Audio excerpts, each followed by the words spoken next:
Mes chers amis, bonjour, ici Pauline Legnaud, j'espère que vous allez bien et bienvenue dans ce nouvel épisode. Alors aujourd'hui je vous préviens, c'est un épisode un peu spécial parce que comme vous savez habituellement j'ai plutôt l'habitude d'inviter des personnalités toutes plus remarquables les unes que les autres sur mon podcast pour essayer de décrypter avec elles les clés de leur succès. Et bien aujourd'hui j'ai décidé de me donner la parole à moi-même si je puis dire, enfin surtout au travers de l'excellent Cédric Watine que je ne présente plus puisqu'il est déjà passé 2 fois sur le podcast. Donc Cédric Watine est le fondateur du podcast Outils du Manager et donc vraiment un ponte, un spécialiste, vraiment un passionné du monde du management. Et Cédric m'a fait le grand plaisir de m'inviter sur son propre podcast. Cet épisode est donc une rediffusion, la diffusion de notre épisode ensemble où on a parlé de confiance et c'est un thème qui m'est cher, notamment par rapport au management. Donc finalement, c'est pour une fois un épisode où je vais majoritairement prendre la parole, parler de mon expérience professionnelle. Vous êtes assez nombreux à me dire que finalement vous adorez les épisodes évidemment avec mes invités, mais que vous aimeriez aussi parfois me connaître un petit peu plus.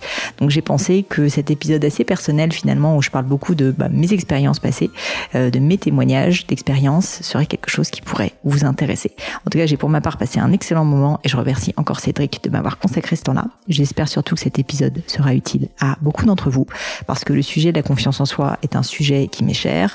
Je passe encore aujourd'hui par des périodes de doute, des périodes difficiles et c'est donc important pour moi de montrer que je ne suis pas une Wonder Woman et surtout que j'essaye de développer la confiance en moi de mes collaborateurs chez Gemio et surtout de donner des clés que j'ai pu m'appliquer à moi-même ou que j'essaye d'appliquer aux personnes autour de moi pour vous aider également à prendre confiance en vous. Bref, j'espère que vous allez passer un excellent moment. N'hésitez pas à me le dire sur les réseaux sociaux, n'hésitez pas à le dire aussi à Cédric. Je vous mettrai son contact dans les notes de l'épisode. Mais je ne vous en dis pas plus et laisse place à cette conversation avec Cédric Watine et moi-même. Bonjour Pauline. Salut Cédric. Comment vas-tu ? Très bien, je suis ravie d'être avec toi. Et j'ai entendu dire que t'étais sur le point de partir en vacances. Ce soir, tu vois, tu me cueilles à la veille de mes vacances, donc je suis extatique à l'idée de partir, ça fait un moment et là je suis bien contente, j'en ai bien besoin. Génial. Bon, écoute, je te propose d'entrer directement dans le vif du sujet. En off, je te disais que j'avais déjà interviewé quelqu'un sur le thème de la confiance en soi. C'est le philosophe Charles Pépin qui a écrit un bouquin qui est absolument génial sur le sujet. Et ça m'intéressait. Ça me met aussi. Un peu la pression, Cédric, du coup, là, que je passe après Charles Pépin quand même. Non, parce que chacun son angle. Et je dirais que ce qui m'intéresse, bien sûr, c'est d'avoir l'angle d'un entrepreneur ou d'une entrepreneuse sur le sujet. Et c'est ce que je voulais faire avec toi aujourd'hui. Donc, il n'y a pas de comparaison, il y a juste des angles différents. Et je suis à peu près certain que les concepts vont se rejoindre. Je te dirai au fur et à mesure si ça te dit.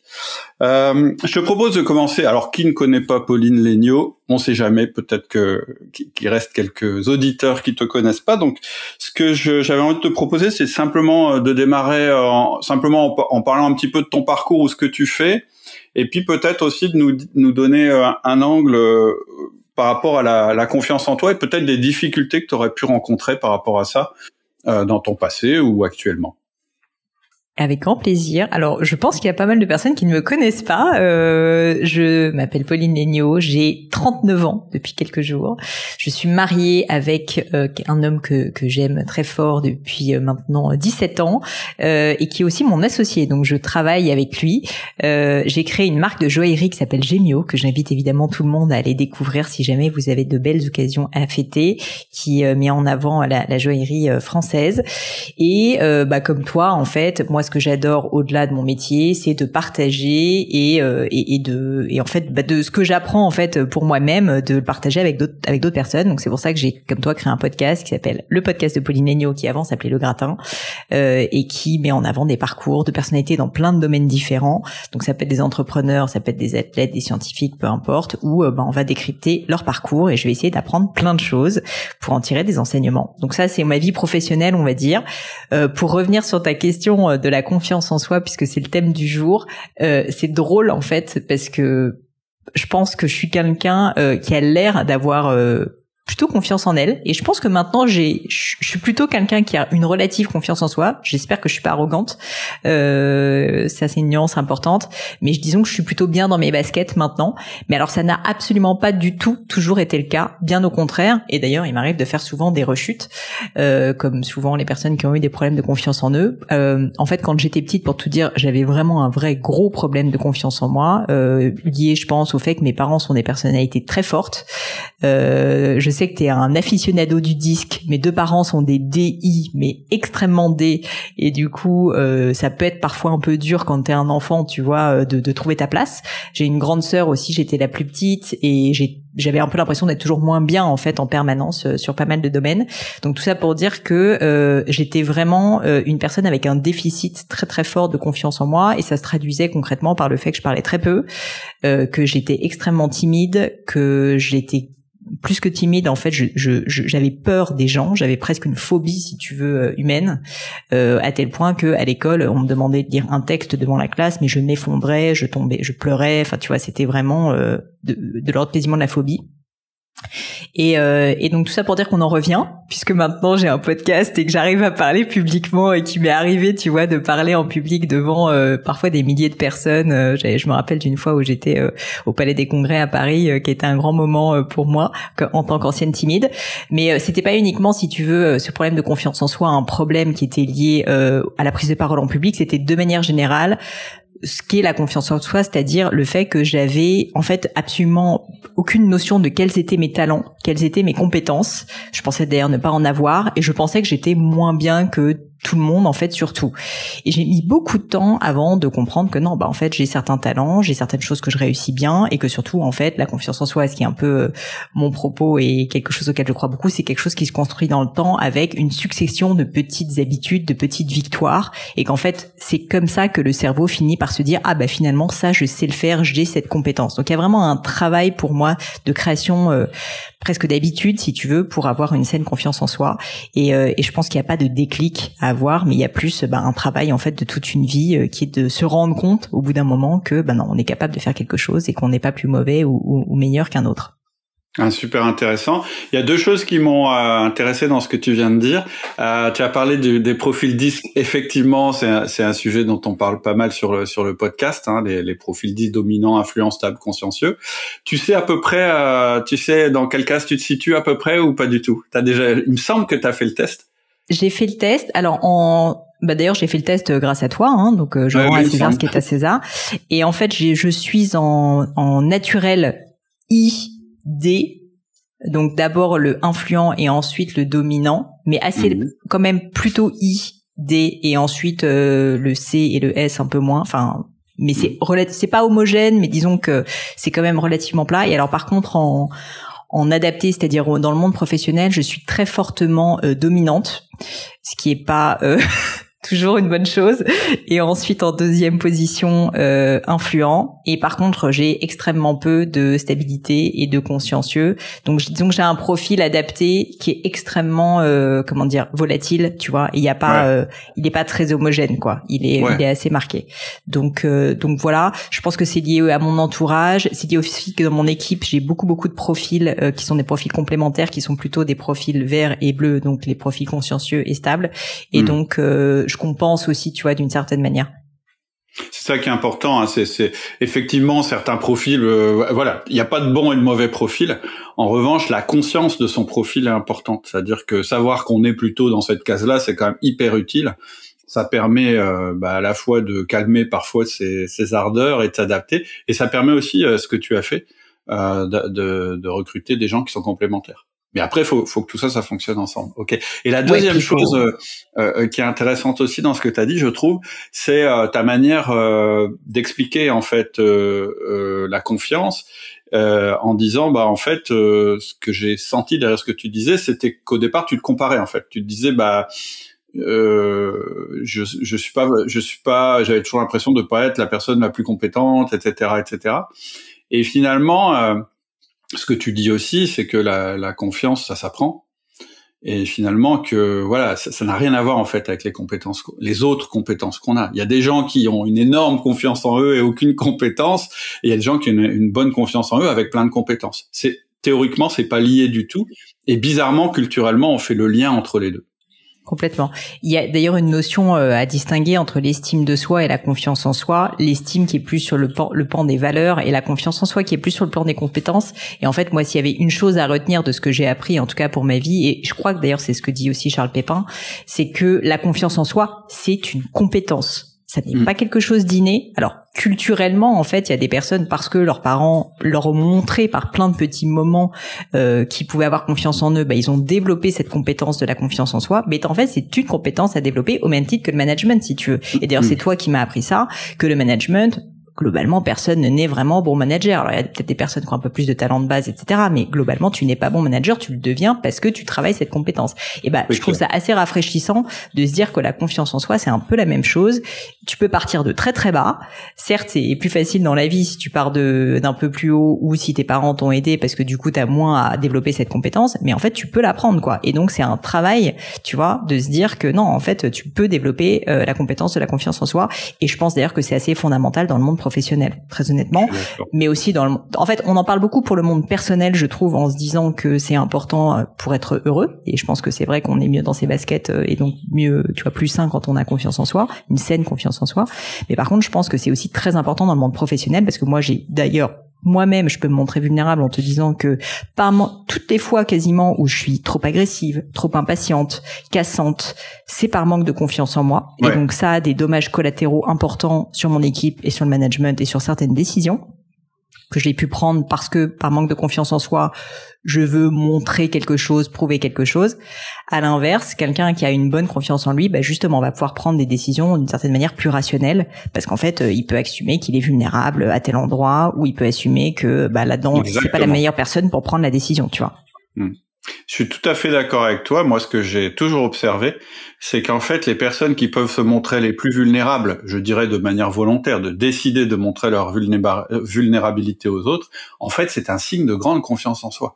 Le fait de pouvoir dire, là, je sais pas, ou là, je suis perdu, là, je suis paumé, en fait, les gens qui disent ça, c'est plutôt des gens qui ont réussi à développer leur confiance. Ils ont tellement confiance en eux, mais aussi dans leur entourage, mais aussi dans les personnes qui sont autour d'eux, qui peuvent dire, là, je suis... je sais pas quoi faire, il faut m'aider. Exactement. J'ai exactement la même observation que toi. Et même, j'ajouterais les gens qui posent des questions. Et le podcast, en ça, moi, m'a beaucoup aidé à développer ma confiance en soi. Parce que souvent, quand tu as un manque de confiance en soi, tu veux pas montrer que tu ne sais pas. Et donc, tu portes ce masque qui, d'ailleurs, traduit souvent un syndrome de l'imposteur parce que tu as l'impression d'être en représentation. Alors que quand tu assumes de poser la question, de dire « je ne sais pas » et de te tourner vers l'autre et non plus vers toi-même, eh bien, finalement, tu n'es plus en train de te poser des questions sur « est-ce que je suis la bonne personne ?» etc. Tu es en train de te tourner vers l'autre. Et je pense que c'est un très bon indicateur, c'est un très bon signal aussi de voir les gens qui posent beaucoup de questions, qui assument de dire je ne sais pas, ou qui creusent, qui disent mais attends là, est-ce que c'est comme ça? Eh bien ça c'est aussi, je trouve, un bon signal d'une saine confiance en soi. Et donc peut-être en petite première solution ou conseil, plus poser des questions, plus assumer de poser des questions, c'est assez vertueux parce qu'en fait les gens en fait sont ravis de répondre et sont ravis en fait d'aider. Et donc c'est plutôt sain finalement. Complètement, je suis d'accord avec toi. Et alors moi, tu vois, j'avais vraiment envie de t'écouter là-dessus parce que tu te définis comme quelqu'un qui avait très peu de confiance en elle et qui finalement a acquis cette compétence. Et c'est toujours intéressant de poser des questions à des gens qui ont appris plutôt qu'à des gens qui sont naturels dans leur domaine. Naturels entre guillemets, hein. C'est-à-dire...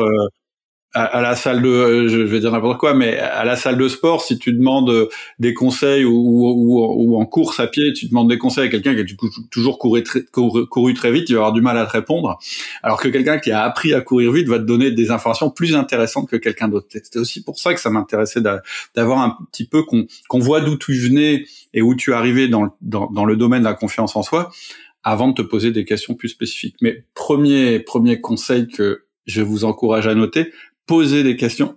Les gens qui jouent le rôle du naïf et qui posent des questions, ce sont souvent ceux, justement, qui ont une bonne confiance en eux. Alors, tu sais qu'on va parler un petit peu de management, parce qu'on est quand même chez Outils du Manager. J'imagine.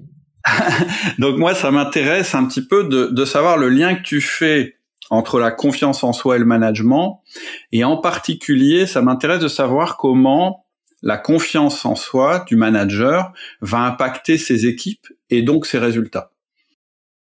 Alors, énormément de choses à dire. Ce que je vais te dire n'est pas structuré, donc je m'excuse par avance, mais il y a plein de choses qui me viennent à l'esprit. Premièrement, il ne faut jamais, je trouve, sous-estimer, je serais curieuse d'avoir ton avis, mais à quel point, quand tu manages des personnes, ton attitude, la manière dont tu transparais, et donc, si tu as confiance en toi ou pas, en fait, va avoir, si tu as un impact sur ton équipe, et quand je dis va avoir un impact, c'est-à-dire qu'en fait, ton équipe va boire qui tu es, et quelqu'un qui a peur en permanence, qui est un peu parano, qui est flippé, qui pense toujours au qu'en dira-t-on, en fait, il faut pas négliger le fait que son équipe va agir de la même manière. Le rôle du manager, tout manager, en fait, a un rôle d'exemplarité très fort. Pour ça qu'il vaut mieux être soi-même, parce que c'est difficile d'être exemplaire, surtout quand, en fait, on essaie de jouer un rôle.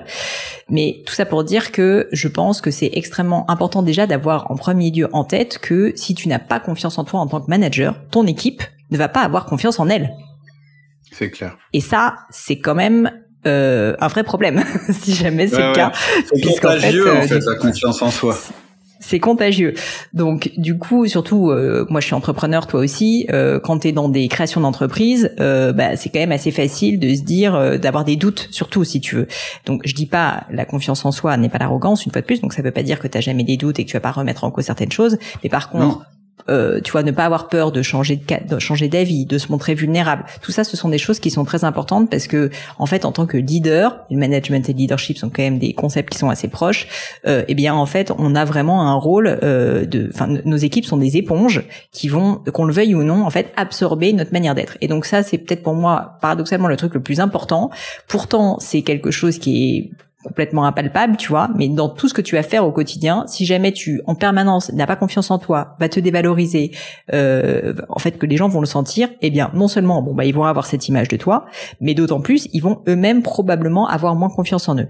Et donc ça, c'est vrai qu'il faut quand même en permanence avoir en tête cette responsabilité vis-à-vis de son équipe de se dire, en fait, il faut, j'aime pas dire il faut avoir confiance en soi, mais j'ai un devoir d'essayer d'augmenter ma compétence de confiance en soi pour que mes équipes aussi améliorent cette compétence. Donc, c'est intéressant ce que tu dis. J'aime bien aussi ta façon de le définir parce qu'elle est pas commune. Tu dis, il faut pas avoir peur de dire qu'on s'est trompé, il faut pas avoir peur de changer. Et ça, c'est un point qui est important, c'est de dire que la confiance en soi, c'est pas juste dire non mais tout va bien, non mais ça va marcher, en ayant l'air en fait de pas du tout avoir confiance. Parce qu'en fait, quand on a cette espèce de dichotomie entre ce qu'on dit et notre attitude, ça dénote une faible confiance en soi. C'est-à-dire que ce qui donne confiance dans les équipes, c'est pas que vous ayez tout le temps les solutions. C'est pas non plus que vous soyez tout le temps à dire non mais on va réussir sans apporter aucun argument. C'est quand vous paniquez pas même quand ça va mal. La confiance en soi, ça veut pas dire ne jamais dire que ça va mal. C'est dire quand ça va mal. Mais avoir de la confiance dans l'avenir. C'est pas la même chose, en fait. Et je pense qu'un dirigeant, il a ça. Il doit avoir cette espèce de flegme, même quand ça marche un peu moins bien, de dire non mais moi j'ai confiance, on va s'en sortir, etc. C'est ça la confiance, tu vois, c'est pas juste affirmer des choses en disant non mais on est les plus forts, même quand on sent qu'on est justement dans la difficulté, etc. Et je trouve que c'est intéressant. C'est pour ça que t'as tout à fait raison de le souligner. C'est pour ça que j'aime bien vraiment faire la part des choses entre arrogance, le terme est vraiment négatif, et confiance en soi. Mais l'arrogance, en fait, c'est quand en fait tu n'es plus conscient de la réalité. Oui. Tu vois, c'est quand en fait tu vas dire ah ben non mais ça va aller, alors qu'en fait t'es en train d'aller dans le mur. Ça c'est pas de la confiance en soi, c'est de la stupidité si tu veux. Alors que la confiance en soi c'est pas ça, c'est de dire alors là il y a un mur, donc il va falloir qu'on trouve une solution. On va y arriver ensemble si on se serre les coudes. Mais va falloir qu'on bosse parce que c'est pas si évident, le mur il est en train de se rapprocher très vite. Tu vois, c'est ça la confiance en soi. Et moi je peux te donner un exemple. Et ça sera dur, Et c'est pas évident qu'on y arrive, mais je pense qu'on va y arriver. C'est ça, en fait, la confiance en soi, si on se donne les moyens. Nous, quand on a eu le Covid qui nous a touché, comme beaucoup de boîtes, ça a été très dur. On a fait moins 85% de chiffre d'affaires tout d'un coup, avec en plus des encours clients qui faisaient qu'on avait beaucoup de peur au niveau de notre trésorerie. En fait, avec mon mari, on a perdu confiance en nous à ce moment-là parce que ça a été un tel choc, si tu veux. tout de suite l'équipe l'a senti. Parce qu'en fait, on ne savait pas si on allait s'en sortir, et je pense qu'on a essayé de le cacher. Et donc ça, c'était une perte de confiance en soi, puisqu'en fait, on voulait pas dire la vérité, qui était qu'il y avait un problème et qu'on savait pas comment on allait s'en sortir. Et en fait, j'ai eu un call avec quelqu'un qui est un peu mon mentor et qui m'a un peu secoué les puces et qui m'a dit: écoute, c'est dur pour tout le monde. Ton rôle de leader n'est pas de dire que ça va aller et qu'il y aura pas de problème et que vous allez vous sortir. Ton rôle de leader, c'est de dire la vérité à ton équipe, d'essayer de trouver les meilleures solutions et de les faire réfléchir avec toi aux meilleures solutions pour que vous arriviez à passer ce cap. Et en étant convaincu que si vous travaillez ensemble, vous allez faire du mieux que vous pouvez, en tout cas pour y arriver. Étant donné que les circonstances étaient quand même assez exceptionnelles, on savait pas si on allait y arriver, mais en tout cas on allait faire du mieux qu'on pouvait. Et en fait, rien que ce changement, tu vois, de paradigme, ce changement d'état d'esprit a complètement changé l'attitude de mes équipes. Et c'est pour ça que je te disais à quel point l'exemplarité pour moi de la confiance en soi, elle est claire et importante. C'est que la première fois où on a entendu parler du Covid et où on a dû tout d'un coup fermer les boutiques, qu'on a perdu tout d'un coup tout le chiffre d'affaires, etc. Je pense que vraiment nous on flippait et les équipes ont flippé aussi et du coup les gens n'avaient même plus vraiment envie de bosser. Enfin tu vois, ils se disaient c'est bon, c'est fini. Paralysie totale, dans la peur. Et en fait, dès lors qu'en fait ils ont senti qu'il y avait à nouveau un maître à bord, que le maître à bord ou le capitaine ne savait pas où il fallait aller, et que d'ailleurs ça allait peut-être potentiellement venir d'eux, mais qu'on allait faire équipe ensemble et que dans la tempête on allait se battre et qu'on allait essayer de lever la grand voile, la baisser, peu importe, mais qu'on allait essayer de filer dans le bon cap, tout de suite en fait les gens se sont hyper alignés et ça a été pour nous un moment très très fort en termes d'équipe, tu vois, de se rassembler autour de la sauvegarde de la boîte. Tu dis que tu as un mentor. Alors je te demande pas qui c'est, simplement est-ce que ça fait partie de tes conseils? Est-ce que tu penses que pour renforcer la confiance en soi, avoir un mentor, ça peut être quelque chose d'utile? Je dirais même en termes de conseils que moi, si j'ai appris une chose, et notamment grâce à mon podcast, c'est à quel point l'entourage, à quel point les personnes avec qu'on côtoie au quotidien sont importantes sur notre confiance en nous. Parce que au-delà de ce qu'on dit, c'est-à-dire que c'est la succession de petites actions, de petites victoires qui va faire qu'on va développer une saine confiance en soi, parce que en fait on voit qu'on a la compétence, ça c'est vrai. Il y a quand même une réalité, c'est que des personnes qui elles n'ont, je le disais, la confiance en soi c'est contagieux, donc qui elles n'ont pas confiance en elles et du coup n'ont pas confiance en toi et en tes compétences, mais ça a un effet totalement délétère. Et moi il m'est arrivé dans ma vie à pas mal de moments de m'entourer de personnes que j'appréciais, mais qui étaient des personnes fondamentalement négatives, on dit souvent toxiques, mais des personnes qui n'avaient pas confiance en elles et du coup très souvent qui n'avaient pas confiance en les autres, mais ça te tire vers le bas extrêmement fort. À l'inverse, s'entourer de manière proactive de personnes qui sont pas des personnes tu vois complètement inconscientes, mais de personnes qui voient les problèmes, les assument et ont quand même confiance en leur capacité à les gérer, parce que c'est ça la confiance en soi, eh bien ça c'est essentiel. Et donc effectivement j'ai ce mentor là, mais j'en ai d'autres. En l'occurrence c'est quelqu'un qui a été un invité de mon podcast et d'ailleurs le podcast est pour moi une bonne source de mentoring, mais ça peut être aussi carrément. Si tu veux ma famille, ça peut être mon mari, ça peut être des amis. Globalement j'essaye de m'entourer de personnes qui sont des personnes positives, qui ont plutôt confiance en elles et qui ont confiance en la vie, parce que je constate que ça me tire vers le haut. Et ça c'est vraiment un conseil que je donne aux personnes qui nous écoutent. Si vous avez un problème de confiance en vous, ne négligez pas l'impact de votre entourage. Et je tiens juste à le dire, c'est parfois dur, mais il est fréquent que notre entourage proche, qu'on aime, ne soit pas un entourage positif pour notre confiance en nous. Et il faut parfois agir pour ne pas se faire tirer vers le bas. Je pense aux jeunes entrepreneurs très très jeunes qui ont encore, je dirais, le lien fort avec leurs parents. On dit souvent que les parents donnent pas forcément confiance en nous parce qu'ils essayent de nous protéger, ils essayent de nous mettre en sécurité. Et en fait, à travers ça, on sent leur angoisse. Donc, c'est pas toujours très bon pour donner de la confiance en soi. Il y a une question que je voulais te poser parce que tu as cité l'exemple de la période du Covid. Est-ce que tu as cru qu'à un moment l'entreprise pourrait y rester? Oui, je l'ai cru parce que c'était une époque où donc c'était une époque où on avait moins de chiffre d'affaires que maintenant. On avait de la trésorerie, mais nous on est une entreprise aujourd'hui que je possède avec mon mari, donc si tu veux, qui n'est pas sous fonds d'investissement, etc. On n'avait pas de prêt bancaire particulier, donc on n'avait pas une trésorerie qui était énormissime. Tout d'un coup, plus de chiffre d'affaires. à l'époque, tu sais pas encore si jamais tu vas avoir ou pas le chômage technique. Enfin, on n'en parlait pas. Je parle vraiment au tout début, tu vois, du premier Covid. Fermeture des boutiques, les loyers sont quand même à payer. On avait déjà, je crois, 4 boutiques à l'époque. Le siège, évidemment. Et puis, au-delà de ça, je te disais les encours clients, puisqu'en fait, chez Gemio, il y a une particularité, c'est qu'on fabrique les bijoux sur mesure sur nos clients, de telle sorte que là, on avait plusieurs centaines de milliers d'euros de bijoux en cours de fabrication. Si jamais les clients nous disaient « je veux être remboursé », on peut rien faire. Donc oui, j'ai flippé. Et pourtant, vous avez gardé la confiance en vous. Moi, je rapprochais d'une expérience que j'ai eue aussi il y a quelques années où j'ai cru qu'en fait j'allais perdre une de mes boîtes vraiment. Et je me souviens très bien que à un moment où vraiment j'ai touché le fond de l'angoisse, j'ai eu une espèce de sursaut en me disant mais ok, ça va peut-être arriver. Et finalement, je vais survivre. Et parce qu'il se passe souvent un truc chez l'entrepreneur ou chef d'entreprise très investi dans sa boîte, c'est qu'en fait, il s'assimile à sa boîte. Et quelquefois, se dire, mais non, ça c'est ma boîte et ça c'est moi, ça aide à garder sa confiance. Et finalement, c'est ce détachement qu'on peut avoir qui va nous aider en fait à réussir à sauver notre boîte et à la transformer.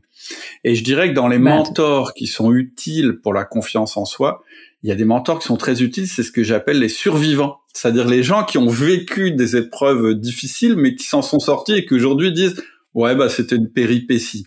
Et cette capacité, après avoir eu la crise, à prendre du recul, en fait, ça te donne énormément de confiance.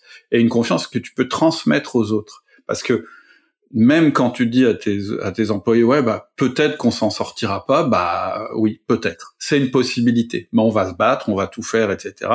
Et puis, il y aura une vie après. Que l'entreprise survive ou pas, on fera peut-être autre chose ensemble, etc., etc. Je veux dire, ça ouvre des perspectives qu'on n'a pas forcément quand on a perdu toute confiance en soi. C'était le cas d'ailleurs de ce mentor, tu vois, qui a 75 ans et du coup qui en a vécu d'autres, quoi. Alors, lui-même te dit que le Covid c'était quand même particulier, mais il te parlait, tu vois, de la crise du pétrole en 73. Il te disait c'était pas la fête non plus, hein. Donc il en a vécu d'autres. Et donc effectivement, je suis d'accord que souvent pour la confiance en soi, des personnes qui ont du recul et de l'expérience et qui sont un peu plus âgées, je trouve que c'est une très très bonne source en fait de confiance en soi. Je tiens juste à rebondir sur ce que tu disais au sens où la confiance en soi, comme on l'a dit, c'est une confiance en sa capacité, donc pas une confiance dans le fait qu'on va nécessairement y arriver. Ça c'est une bonne distinction, mais dans sa capacité à agir, à rebondir. Et donc dans ce cas précis, tu vois, la confiance qu'on a finalement acquise, c'était pas forcément la confiance dans le fait que ça allait marcher, qu'on allait s'en sortir, parce qu'en fait le Covid, si tu veux, c'était tellement fort, tellement aléatoire, enfin t'en sais rien en fait. Mais par contre, notre confiance, c'était la confiance en notre capacité soit à recréer une boîte et à faire du mieux qu'on pouvait, à rebondir, tu vois, à trouver des chemins de traverse, j'en sais rien, pour générer du chiffre d'affaires différemment. Mais c'était plus ça la confiance en soi que la confiance dans le fait que on allait réussir à sortir indemne de ce Covid. Oui, ça peut être une transformation en fait d'activité par exemple. Ça peut être ça va mourir, mais pas la boîte. La boîte finalement, elle va se redévelopper dans tel domaine, etc. Alors ça c'est pour l'entrepreneur. Après, si je reviens en manager, il y a quand même un cas je trouve qui est pas évident pour les managers, c'est quand tu prends un premier poste, quand tu arrives dans une entreprise que tu connais pas. T'as une espèce de double pression. J'en ai parlé dans un autre podcast qui est celui de la prise de poste, mais il y a quand même un truc qui est très dur quand on prend un poste, c'est qu'on a à la fois envie de faire plaisir à son boss et de faire ses preuves en obtenant des résultats tout de suite, mais on n'a pas développé la confiance avec nos équipes. Et donc, c'est pas possible d'obtenir des résultats. Et je dirais que c'est, dans ce contexte-là, c'est quand même très difficile de garder sa confiance en soi. Est-ce que tu as des conseils particuliers à donner pour un manager qui débuterait, ou éventuellement un entrepreneur qui débuterait, mais vraiment, quelqu'un qui démarre, par essence, il a pas d'expérience, il connaît pas, il a de la pression, peut-être ça va marcher, peut-être ça va pas marcher. Comment fait-il pour, je dirais, ne pas donner une image de quelqu'un de complètement paniqué ou complètement paralysé, etc. Alors j'ai 2 conseils parce que je l'ai vécu moi-même et je l'ai beaucoup observé auprès de personnes qui sont arrivées chez Gemio, et il y a vraiment les 2 cas de figure. Il y a les personnes toujours pareil qui essayent de de se faire passer pour des personnes compétentes tout de suite, parce que je pense qu'il y a une pression sociale quand tu arrives dans une entreprise qui fait que t'es censé être bon directement. Mais c'est impossible. Enfin, alors là, je veux déjà commencer par casser un peu le mythe. Quand tu débarques dans une boîte que tu viens d'arriver, même si t'as 15 ans d'expérience, tu ne connais rien à cette entreprise. Donc t'es une merde, t'es pas bon pour l'instant, c'est normal.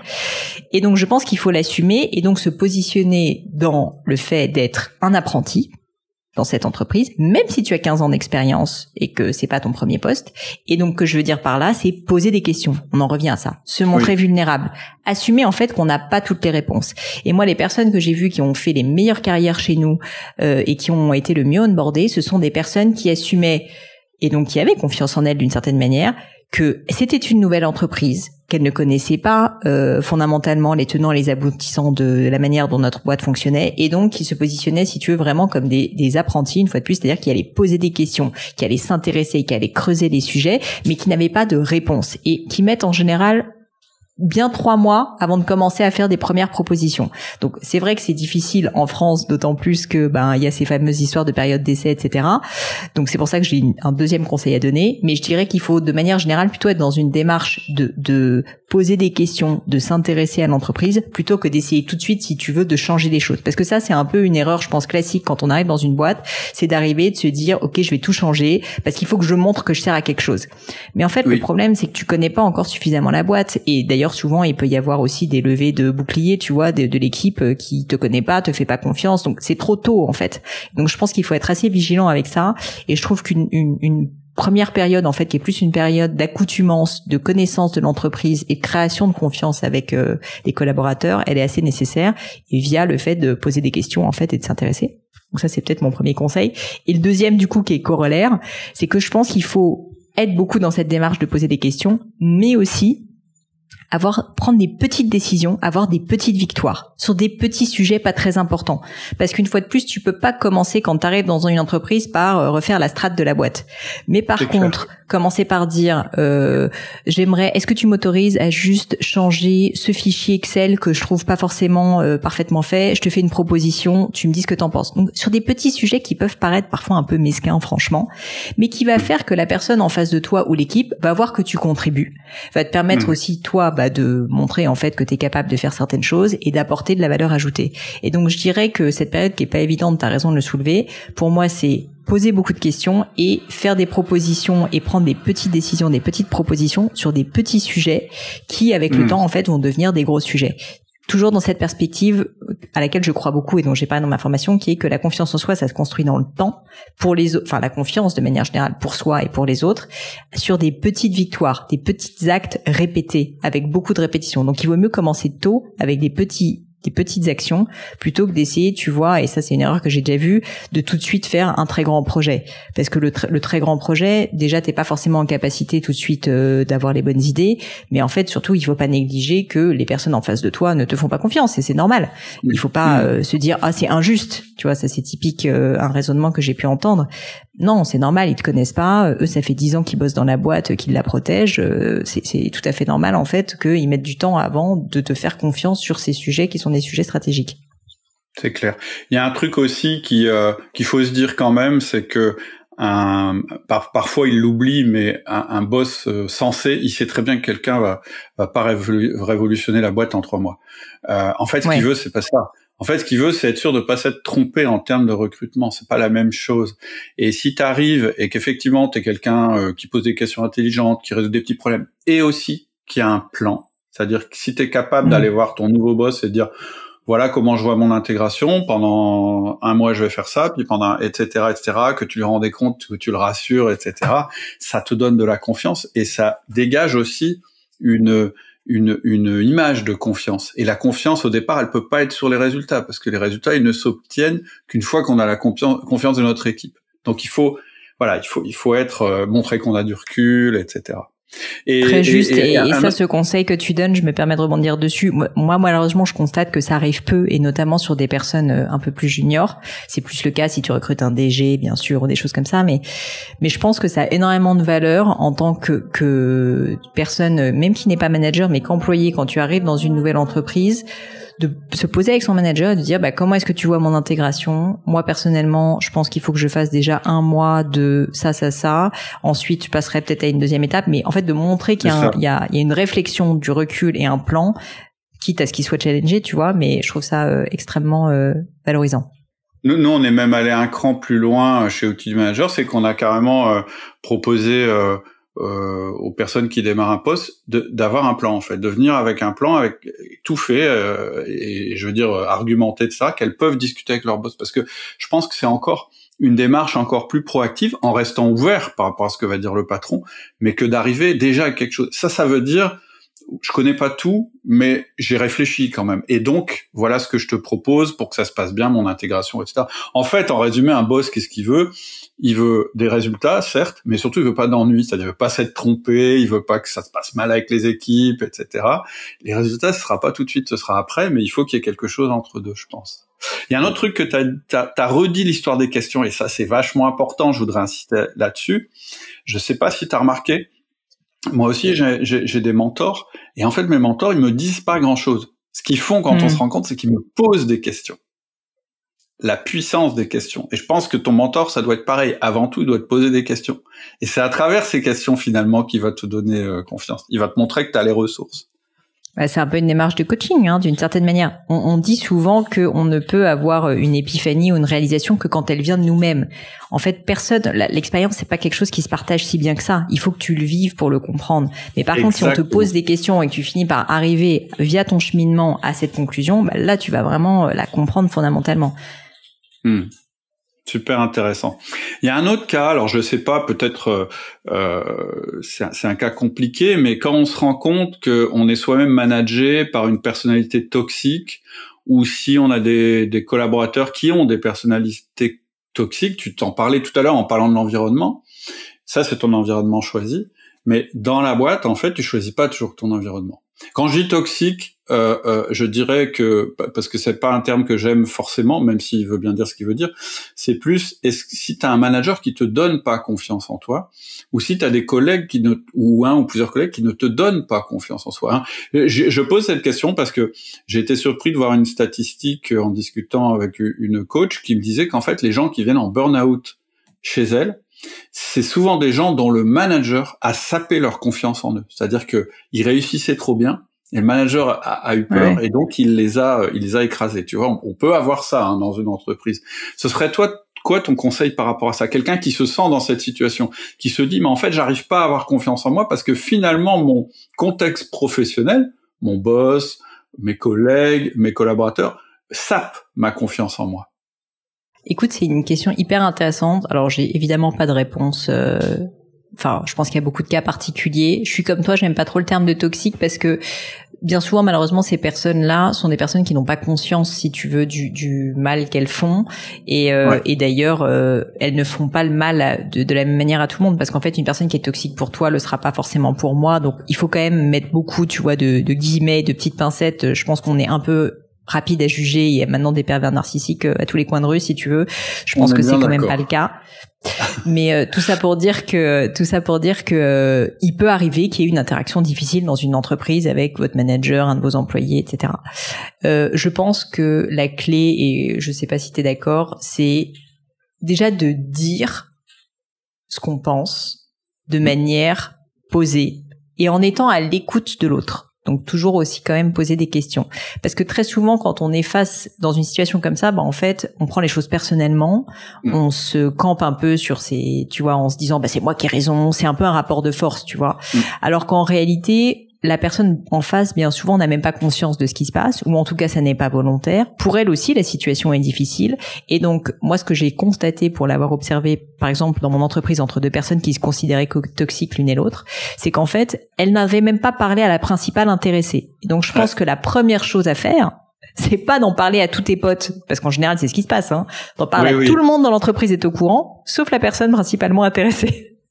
Donc, je pense que déjà, le premier petit conseil que je peux donner, c'est de pas avoir peur, de dire pas que c'est une personne toxique, puisque c'est pas le cas, mais de dire, bah écoute, j'ai du mal à trouver ma place vis-à-vis de toi, je ne sais pas bien comment interagir avec toi, j'aimerais que ça fonctionne mieux, qu'est-ce qu'on peut faire pour que ça fonctionne mieux? Donc vraiment être dans un dialogue constructif pour essayer de faire progresser la chose. Et écouter la personne et son point de vue, parce qu'une fois de plus, très souvent, on prend les choses personnellement, on est campé sur ses positions et on n'essaye même pas finalement de comprendre quelle est la position de l'autre. Et parfois, bah, elle peut se dire, ah oui, mais moi je réagis comme ça parce que je te trouve tout le temps défensif quand tu me fais des feedbacks. Donc, faut quand même y réfléchir. Donc, je dirais qu'il y a en fait une première étape qui est une étape de dialogue. Et je te dis une fois de plus, j'insiste dessus parce que pour l'avoir beaucoup vécu avec des peut-être à titre personnel, mais surtout avec des personnes autour de moi, ce que je constate qui est assez fou dans le monde de l'entreprise et même dans la vraie vie personnelle, c'est quand on a un problème avec quelqu'un, on a en général le réflexe d'aller en parler à tout le monde, sauf à cette personne. Et donc ça, s'il y a un truc à retenir, c'est il faut absolument en parler à cette personne, puisque c'est elle qui est le problème ou enfin c'est cette interaction qui est le problème, c'est pas les autres. Les autres vont juste se contenter de dire bah qu'est-ce que je peux faire pour t'aider ou ouais t'as raison, vraiment il est pas sympa, mais ça n'apporte rien. C'est mon côté peut-être un peu tu vois, très action oriented, mais je pense que c'est important. L'autre conseil que je dirais, mais ça c'est dans un deuxième temps, c'est si jamais tu as vraiment été au bout de ce dialogue, que tu as essayé de construire quelque chose, que tu as essayé de résoudre ce problème de manière proactive, sans le prendre personnellement, sans essayer de gagner quoi que ce soit, parce qu'une fois de plus, parfois on est un peu dans ce côté d'avoir de l'ego, tu vois, de se dire ah ben non mais cette personne elle est toxique et donc je peux pas bien faire mon travail, et donc on se positionne un peu comme une victime et en fait on se met finalement en situation où en tout cas le succès est impossible, puisqu'en tout cas c'est la faute de ce manager ou de ce collaborateur. Ça c'est pas une démarche très constructive. Donc je pense qu'il faut essayer d'aller au-delà, tu vois, de cet ego personnel qu'on a tous tendance à avoir, hein. Et moi la première, je me suis très souvent positionnée dans ma vie comme une victime, et c'est le jour où je décide à chaque fois de me dire non mais en fait s'il y a un problème c'est mon problème, ça n'est pas le problème de l'autre, donc il faut que je le résolve. Si néanmoins en fait tu te rends compte que ça ne fonctionne pas parce que cette personne-là est réellement une personne qui ne veut pas changer, qui n'est pas dans cette démarche et avec laquelle tu n'arrives pas à interagir, là je dirais qu'il faut se poser des questions de changement de poste, changement dans l'organigramme, et donc à ce moment-là il faut peut-être avoir une démarche proactive de changement. Ça c'est un avis personnel, mais moi je suis assez convaincue d'une chose, c'est qu'en fait une entreprise, quand on est salarié ou manager, c'est un contrat de travail. Un contrat c'est entre deux personnes ou entre deux entités, et vous n'êtes pas lié ad vitam aeternam dans votre entreprise. Si vous êtes malheureux dans votre boîte, mais n'allez pas attendre le burn-out pour décider de partir, quoi. Et moi, c'est un truc que je comprends pas. Enfin, je comprends qu'on ait peur de pas retrouver un emploi, mais franchement, entre faire un burn-out et être au chômage quelque temps, je préfère être au chômage quelque temps. Et donc, je pense qu'à un moment donné, il faut assumer, après avoir été au bout des choses, mais il faut assumer le fait que, bah, en fait, ça ne fonctionne pas dans cette entreprise, la culture ne me convient pas, ne me plaît pas, les valeurs ne sont pas les bonnes. Bon, bah, je suis une grande fille ou un grand garçon, je peux décider de faire une rupture conventionnelle et de partir pour trouver quelque chose qui me convient mieux. Et une fois de plus, je trouve que c'est un peu mon petit coup de gueule, Cédric, mais moi, je constate qu'il y a parfois des personnes qui se mettent tellement en situation de consommation de leur propre vie, si tu veux. J'ai envie de leur dire, mais non, c'est votre décision d'être dans cette entreprise. Personne vous a forcé, hein. En fait, c'est une preuve de confiance en soi que de pouvoir justement décider de prendre le contrôle sur sa vie. Il y a un autre truc que je voudrais souligner que tu as dit avant. D'abord, c'est que tu as bien présenté les choses en disant il y a deux démarches. D'abord, tu essayes de faire fonctionner le truc qui fonctionne pas, et si vraiment c'est pas possible, que la cause est extérieure à toi-même, bah, il faudra prendre ta décision de quitter ou de faire évoluer les choses. Mais ce que tu as dit dans la première partie qui était intéressant, c'est que tu as dit, tu vas pas aller voir la personne et lui dire qu'elle est toxique. Et ça, c'est vraiment très important. C'est que quand tu fais un feedback, ça s'appelle faire un feedback, d'aller voir quelqu'un et lui dire, tu vois, quand tu agis comme ça, voilà les conséquences, je perds ma confiance en moi, patati patata. Ça, c'est un feedback. C'est-à-dire que tu dis à la personne que tu trouves toxique, tu lui dis pas tu es toxique, parce que ça elle peut pas le prendre bien. Ça veut dire que ça marchera pas. Aller voir quelqu'un comme ça, c'est fini, ça générera une rupture ou ça augmentera encore le problème. Par contre, aller la voir en disant tu vois quand tu fais telle chose, par exemple, tu vois quand en réunion tu dis non mais vraiment t'es nul, tu devrais te taire. Eh bien voilà la conséquence, c'est que je perds ma confiance en moi et finalement je vais plus prendre la parole en réunion. Est-ce que c'est ça que tu veux? Est-ce que je peux changer quelque chose chez moi? Est-ce que tu peux... Tu vois, t'as vraiment dissocié l'étiquette qu'on peut coller sur la personne. Et effectivement, peut-être la personne est toxique. Peu importe. Ce que tu veux, c'est que le comportement qui te pose problème s'arrête. Complètement. Et donc, s'attaquer au comportement, c'est quand même plus simple. Et ça donne une chance à l'autre de se dire, non, mais c'est pas moi, c'est mon comportement qui va pas. Effectivement, il y a un problème et on peut en parler. Et ça, je trouve ça... Moi, j'irais même peut-être encore plus loin. Moi, ma réflexion, c'est avant, je me positionnais un peu comme une victime et je disais aux gens un feedback, ils le prenaient mal et je disais vraiment, ils savent pas prendre le feedback. Franchement, c'est nul, etc. D'une certaine manière, c'est un peu se positionner comme une victime, tu vois, de dire quelque chose comme ça. Alors que j'ai compris que c'est mon rôle en tant que manager et de personne qui doit donner du feedback, de faire en sorte que la personne ne prenne pas le feedback personnellement. Ouais. Et donc, il faut que je fasse attention à ne pas être personnel dans mon feedback. Effectivement, c'est une action qui pose problème. Ça n'est pas la personne. Et ça, c'est très important comme distinction.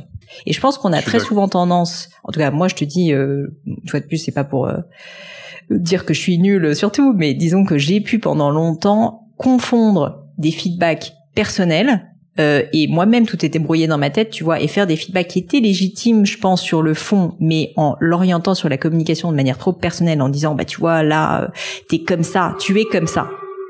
Faut jamais dire quelque chose comme ça. Faut dire, cette action-là pose un problème pour telle et telle raison. Parce qu'en fait, du coup, la personne le prendra peut-être moins personnellement. Et une fois de plus, c'est notre rôle de personne qui donne du feedback, que tu sois manager ou pas manager, parce que tu peux faire des feedbacks remontants, tu peux faire des feedbacks à des collaborateurs, de faire en sorte que ce feedback soit pris le mieux possible pour que la personne elle puisse agir, parce que si jamais la personne le prend mal, bah en fait elle va juste non seulement ne pas agir, mais ensuite te prendre en grippe et donc en fait le résultat est absolument pas le résultat escompté. Tout à fait. Et je pense qu'on a tendance parfois à se dire oui mais tu vois je lui ai fait un feedback et en tout cas il veut pas prendre le feedback. Et ça en fait c'est votre échec, c'est pas l'échec de la personne. Une mauvaise communication est toujours à remettre en cause par l'émetteur, pas par le récepteur. Alors, tu vois, tu réponds indirectement à une question que je voulais te poser, c'est comment peut-on aider ses collaborateurs à développer leur propre confiance ? Ce que tu viens de dire, c'est que déjà, il faut pas saper leur confiance. Parce que souvent, en fait, ce que fait le manager ou le chef d'entreprise, sans s'en rendre compte, encore une fois, c'est pas forcément quelqu'un de toxique, ça peut être quelqu'un comme toi et moi, c'est en ne maîtrisant pas bien notre communication, nos outils de communication, en fait, on fait des choses qui sapent la confiance. On croit les aider, mais en fait, on leur enlève leur confiance. Et c'est une des choses que tu viens de dire. C'est-à-dire que quand on fait des feedbacks que tu appelles personnels, c'est-à-dire des feedbacks sur la personne, en disant t'es nul, ou t'es tout le temps en retard, c'est pas forcément t'es nul, mais t'es vraiment pas organisé, etc. Plutôt que de dire, tu vois, quand tu oublies de classer ce dossier, je mets 3 heures à le retrouver, donc pour moi c'est un problème, est-ce que tu peux changer ? Ça va donner confiance à la personne parce que tu lui dis quelque part, j'ai confiance en toi, tu vas pouvoir évoluer. Alors que quand tu dis t'es vraiment pas organisé, là tu leur laisses aucune chance, quoi. En fait, tu leur tues leur confiance. Et toi, en tant que manager, t'as super intérêt à ce que tes collaborateurs aient confiance en eux. Parce que c'est ça qui va faire que tu vas avoir des résultats. C'est ça, parce que quand tu dis à quelqu'un t'es pas organisé, la personne se dit que intrinsèquement, fondamentalement, elle n'est pas organisée et donc elle ne va jamais y arriver. Donc c'est ça, une fois de plus, la confiance en soi, c'est sa capacité, c'est la confiance en la capacité. Donc si tu lui dis fondamentalement tu n'es pas organisé, ça ne changera jamais. Ce qui est faux, puisque tout le but du management, c'est de faire progresser les autres et toi-même pour arriver à des objectifs. Donc il faut avoir cette mentalité en fait du développement, quoi. Absolument. J'avais aussi une question. Est-ce que tu penses que c'est une erreur, ou est-ce que ça t'est déjà arrivé, de recruter un collaborateur qui manque de confiance en lui ? Je ne fais que ça, malheureusement. Recruter des collaborateurs qui je pense en fait, pour rentrer chez toi, il faut manquer de confiance en soi. Écoute, j'ai une petite, j'ose à peine te le dire, mais je te le dis quand même. On est entre nous, Cédric. On est entre nous, bien sûr. Voilà, personnellement, c'est horrible ce que je vais dire. Je trouve que les gens qui n'ont pas confiance en eux sont des gens souvent un peu plus intéressants. C'est des gens un peu cotorturés, mais moi j'aime bien les gens qui n'ont pas confiance en eux. Je trouve qu'ils sont intelligents, ils se posent des questions, etc. Le problème, c'est qu'il faut à un moment donné qu'ils arrivent à aller au-delà, parce que sinon, en fait, ça pose des problèmes professionnellement, comme on l'a dit. Mais donc, je pense que j'ai une appétence personnelle, peut-être parce que j'avais pas confiance en moi pendant longtemps, pour les gens qui n'ont pas trop confiance en eux. Et à l'inverse, les gens arrogants, j'avoue que moi j'ai un peu un mécanisme de défense qui fait que j'aime pas trop, mais bon, tout ça pour dire que oui, donc ça m'est déjà arrivé à plusieurs reprises. Je trouve que les gens qui ont pas de confiance en eux ou qui en manquent souvent ont aussi beaucoup souvent une appétence pour la remise en cause qui est intéressante, et donc qui quand même dans le milieu de l'entreprise est aussi quelque chose d'assez utile. Donc en fait, c'est pour ça que je trouve que bien souvent, pour moi, les meilleures recrues sont des personnes qui n'avaient pas trop confiance en elles à un moment dans leur vie, mais qui ont réussi à dépasser ça. Ouais. Et justement à devenir quelqu'un qui a ce que j'appelle une saine confiance en soi, c'est-à-dire t'as pas confiance en toi sur tout, t'as pas confiance en toi tous les jours, tu fais des rechutes, mais globalement t'as appris à sécuriser ce muscle qui est la confiance en soi. Et donc oui, j'ai déjà recruté beaucoup de personnes dans ce cas de figure. Malheureusement, comme tu le sais, ça prend souvent des années, la confiance en soi à se construire, et c'est pas sur tout, mais je pense une fois de plus que notre rôle en tant que manager, toi t'en parles beaucoup au niveau du feedback, c'est de pas faire des compliments artificiels, mais de montrer aussi ce qui va bien quand les choses vont bien, et de montrer des actions. Feedback positif a un rôle très très important, je pense, dans la création de confiance en soi des personnes qu'on recrute. Et aussi leur laisser pas mal d'autonomie. Je pense que le micromanagement, y a rien de pire en fait pour la confiance en soi, parce qu'en fait du coup on se sent pas maître, si tu veux. Enfin, on a l'impression qu'en fait on est un peu le larbin, si je puis dire, d'une personne, et qu'en fait on ne crée rien soi-même, qu'on est un pur exécutant. Et je pense que réussir à trouver un bon dosage d'autonomie versus contrôle est aussi un bon levier pour promouvoir la confiance en soi. Je suis d'accord. Ça rejoint un des trucs que disait Charles Pépin, d'ailleurs, quand même, je boucle un petit peu sur Charles Pépin. C'était, il expliquait que, alors je crois que c'est un alors le nom m'échappe, mais quelqu'un qui fait beaucoup d'escalade et qui emmène des gens à faire de l'escalade à des niveaux assez importants. Il dit que quand dans l'équipe il y a quelqu'un qui tout à coup commence à paniquer ou avoir justement à perdre sa confiance en lui, il lui donne le rôle du premier de cordée. Ouais. Et le fait de lui donner ce rôle, en fait, ça remet. Alors évidemment, faut pas mettre les gens en limite de compétence, parce que ça, il y a rien de pire pour saper la confiance en soi. Mais comme il sait que cette personne, elle est tout à fait capable, puisqu'elle a les compétences, eh bien, il lui donne la responsabilité de finalement de tirer la confiance du groupe vers le haut, et il dit que ça marche très très bien. Et ça, c'est quelque chose que j'ai observé aussi dans le monde de l'entreprise, parce que souvent, la confiance en soi, c'est vraiment ce décalage entre notre capacité à exécuter et nos compétences. C'est-à-dire qu'on a les compétences, mais finalement, on s'en sent pas capable. Et quelquefois, mettre la personne en responsabilité, tout en la sécurisant, c'est ça qui va déclencher sa confiance en elle. Et l'autre truc que je voulais dire, ça m'intéresse vraiment ce que tu viens de dire, en disant, mais non, moi, les gens qui n'ont pas confiance en eux, ils m'intéressent. Et c'est plutôt ceux-là que j'ai envie d'embaucher, parce que je vais pouvoir, parce qu'ils se posent des questions, parce qu'ils sont capables de se remettre en cause, et puis je pense aussi parce qu'ils ont des choses à prouver peut-être. Eh bien, c'est un petit peu aussi, j'avais publié un truc qui s'appelait les introvertis sont les meilleurs managers, ou j'ai un truc comme ça, ce qui est complètement contre-intuitif. Mais en général, les gens qui manquent de confiance en eux, les introvertis, si ils ont le déclic de dire mais en fait ça s'apprend, ça va être les meilleurs après. C'est sûr. Parce que finalement, ils ont cette capacité, c'est exactement ce que tu viens de dire, à se remettre en cause, à intégrer des techniques, des outils, des compétences que les autres ne feront pas, puisqu'ils diront non mais moi je connais tout, moi je suis meilleur que tout le monde, etc. Et ils vont devenir bien meilleurs que justement ceux qui ont confiance en eux au départ. Je suis d'accord avec toi. Le problème de l'excès de confiance en soi ou de l'arrogance, c'est qu'en fait on est un peu un rouleau compresseur, et en fait on a sa vision et on trace sa route. Alors c'est un avantage, c'est qu'on va vite, mais on dit souvent, tu sais, tout seul on va plus vite, à plusieurs on va plus loin.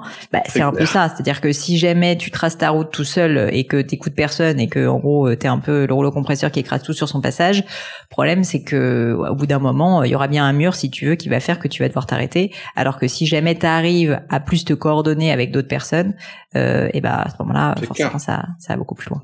C'est clair. Super intéressant. Alors moi, ce que j'aime bien, je dirais en fin de discussion, c'est que j'aime bien demander à mon interlocuteur ou interlocutrice si elle a des outils à partager, c'est-à-dire Alors, tu as déjà parlé de certaines choses, le fait de poser des questions, le fait d'avoir un mentor, le fait d'avoir un bon entourage, voilà, tout ce qui a été égrené tout au long de ce qu'on s'est dit. Mais est-ce que tu as peut-être un truc, une astuce ou un outil à partager qui pourrait faire la différence ? Alors effectivement, on a évoqué un certain nombre de sujets. Bon, minute commerciale, si tu m'en veux pas, Cédric, mais elle est pas commerciale pour rien. C'est qu'en fait, c'est quelque chose auquel je crois. Comme toi, je crée des formations, et là, en l'occurrence, j'en ai créé une sur la confiance en soi pour une raison simple, c'est qu'en fait, j'ai eu ce problème pendant longtemps, et surtout, je constate autour de moi, et notamment parce que je recrute des personnes qui n'ont pas beaucoup confiance en elles, que c'est ce que j'allais dire. T'as eu des cobayes. Je l'ai d'ailleurs partagé gratuitement à toute mon équipe pour tout te dire. Mais tout ça pour dire que j'ai eu des cobayes, et c'est comme ça en fait que j'ai créé cette formation avec mon expérience personnelle, mais avec maintenant 10 ans d'expérience professionnelle et un peu plus de 70 collaborateurs chez Gemio. Et en fait donc je vais pas te résumer la formation dans son ensemble, mais c'est une formation où justement j'essaye de donner énormément de grands principes, un peu comme on l'a fait là, mais aussi d'outils. Et dans mes formations, je crois que c'est le cas aussi d'Étienne. Je pense qu'une des valeurs ajoutées, c'est qu'il y a beaucoup d'exercices. Et comme on l'a dit, la confiance en soi, c'est une compétence, c'est un muscle. Comme un muscle, ça se travaille. On n'est pas tout de suite bon en course à pied. Il faut s'entraîner. Et donc, en fait, toute cette formation, elle a vocation à donner plein d'exercices pratiques pour justement build up, donc construire ce muscle de la confiance en soi.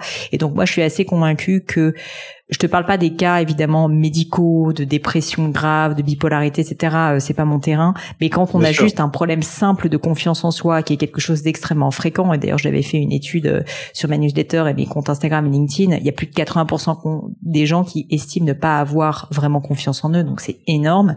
En fait, ça fait partie de votre responsabilité de construire ce muscle, si tu veux, pour être épanoui, professionnellement et personnellement. Et je pense qu'en fait, trop souvent, et ça c'est peut-être le dernier message que je vais passer, on se dit que la confiance en soi c'est un truc acquis, c'est un truc naturel, c'est un truc hérité de notre famille. Alors c'est un peu vrai, mais en fait on a chacun une responsabilité, la responsabilité de notre vie, et de se dire non, je veux développer ce muscle de la confiance en soi. Et je peux le dire parce que moi-même je partais de très loin, et qu'à un moment donné j'ai un peu décidé, ok, il va falloir que je résolve ce problème, parce que sinon je vais être malheureuse comme les pierres toute ma vie, tu vois. Et donc tout ça pour dire que cette formation je l'ai faite pour ça, pour essayer de donner des outils, toi qui aimes les outils, pratiques et simples. Ça va pas révolutionner votre vie au sens où c'est pas des choses compliquées, mais tu vois, c'est identifier ses propres talents, savoir où est-ce qu'on est vraiment bon, là où au contraire on ne l'est pas du tout, parce que ça aussi c'est important, savoir faire la part des choses. Qu'est-ce qu'on aime faire, qu'est-ce qu'on n'aime pas faire, quelles sont les personnes qui sont toxiques, quelles sont les personnes qui nous tournent vers le haut. Donc il y a plein de petites réflexions comme ça que si tu formalises et ensuite tu arrives à les appliquer via des exercices, vont t'aider en fait à arrêter d'être dans un espèce de brouillard où tu dis juste j'ai pas confiance en soi et en tout cas ma vie est pourrie et machin et j'y arriverai jamais. Mais non, tu deviens responsable en fait de te dire point par point, je vais essayer de trouver des solutions pour construire ce muscle de la confiance en soi. Donc ça, je dirais que c'est l'outil principal. Ça se trouve sur tous mes réseaux sociaux, mon compte Instagram. Moi, je mettrai un lien en descriptif du podcast, comme ça les gens pourront cliquer et aller voir ce que tu proposes. Juste pour savoir, ça s'étale sur combien de temps à peu près ? Alors c'est une formation, je crois qu'il y a à peu près 3 heures de vidéo, et au-delà de la vidéo, donc qui peuvent être écoutées, parce que je crois qu'il y a 7 vidéos, un truc comme ça, qui peuvent être écoutées séparément, c'est à peu près 20 minutes par vidéo, ou entre 15 et 20 minutes par vidéo. Et il y a surtout en fait un carnet de travail qui fait peut-être 50 pages, avec beaucoup d'exemples précis, des exercices concrets. Donc en fait il y a à la fois la version papier, si tu veux, la version vidéo, un club sur lequel on peut interagir sur LinkedIn, et de mémoire elle coûte 250 €. Donc tu vois, ça reste quand même quelque chose d'accessible. Et tout mon objectif, moi je suis pas je suis pas CPF parce que ma boîte est en Suisse, et que en fait j'avais juste envie que ça soit très accessible comme formation, parce que pour moi c'est un problème presque d'utilité publique, tu vois, la confiance en soi. Donc en fait c'est plutôt accessible, et je pense que même mon mari l'a fait, tu vois. Donc je veux dire, il y a des personnes beaucoup de personnes, je pense que tout le monde a plutôt des gens qui ont déjà confiance, et je pense que des personnes, faut pas négliger en fait à quel point c'est important. Et si c'est jamais quelque chose, c'est jamais une case qui est cochée, parce je pense personne n'a confiance en soi en permanence tout le temps. Mais si tu peux avoir des outils, et là-dessus je te rejoins beaucoup, qui te permettent de retrouver en fait tes appuis dans les moments difficiles, ça c'est très important. C'est clair. Il y a un truc que tu dis aussi, c'est tu vois, par exemple, toi, tu prends ton exemple. Tu dis, moi, j'avais pas confiance en moi parce que mes parents avaient tellement confiance en eux que j'avais pas ma place. Mais je pourrais te dire l'inverse. Je pourrais te trouver quelqu'un qui va dire, non, mais moi, j'ai pas confiance en moi parce que mes parents n'avaient pas confiance en eux du tout. Et donc, j'ai jamais eu l'exemple de quelqu'un qui avait confiance en lui. Donc, finalement, peu importe. C'est-à-dire, l'origine du problème, l'origine du manque de confiance. Quelque part, on s'en fout. C'est l'avenir qui nous intéresse. Ok, qu'est-ce que tu fais par rapport à ce problème? Et il y a des outils, et il y a des manières de faire, et il y a des petits trucs à apprendre, etc. Et c'est comme ça que ça se construit. C'est comme ça qu'on apprend. C'est pas en allant, à part sur des problèmes, comme tu le disais, psy, qui sortent complètement de notre domaine.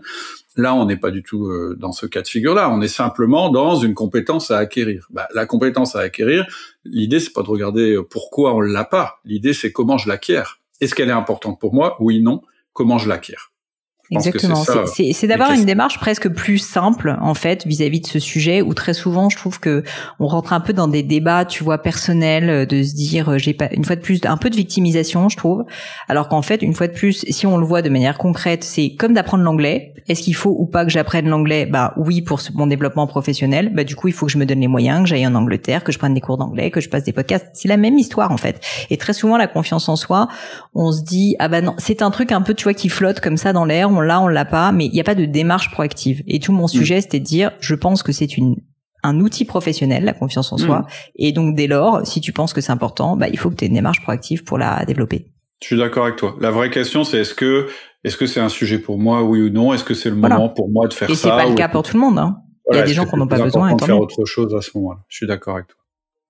Écoute, je suis ravi d'avoir eu cette conversation avec toi. Je mettrai le lien vers ta formation en descriptif du podcast. Je te remercie infiniment pour ton temps. C'est toujours un plaisir, de toute façon, d'échanger avec toi. Et puis, moi de même. Je te souhaite d'excellentes vacances. Merci Cédric. Je te souhaite évidemment tout le meilleur. À bientôt. Merci beaucoup. Salut Pauline. Bye bye les amis, c'est la fin de cet épisode, mais avant de vous quitter, quelques détails en plus. D'abord pour toutes les infos sur le podcast et cet épisode, ça se passe sur paulinegno.com, vous aurez tout promis, juré. Aussi, si vous souhaitez me contacter pour me poser des questions, me proposer de nouveaux invités, eh bien n'hésitez pas à le faire directement sur LinkedIn, Instagram ou YouTube, je vous attends. Enfin, encore 1000 merci de m'avoir écouté jusqu'ici, j'espère de tout cœur que ça vous a plu et je vous dis à très vite pour un nouvel épisode.